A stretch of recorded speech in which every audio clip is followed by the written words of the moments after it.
Hello everyone and welcome back to another video from AI Basics. In this video, I'm going to show you how to get your account verified on BRIA AI. So let's get started right away. First of all, open up your web browser and then in the address bar type in bria.ai and press enter. You will then be taken into the official BRIA AI website. Click on the Get Started button at the top right corner and you will be taken into the sign up page. Now, when you sign up to your account, you will not receive any notification or email activation link within your email to activate your account. So this means you don't need to verify or get verified for your account. Right after you enter your name and your email address information and your password, you will directly be signed up.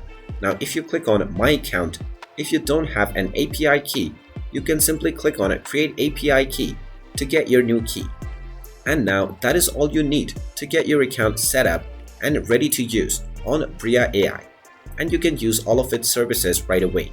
Click on Upgrade Now if you want to upgrade to a premium plan. And there you have it.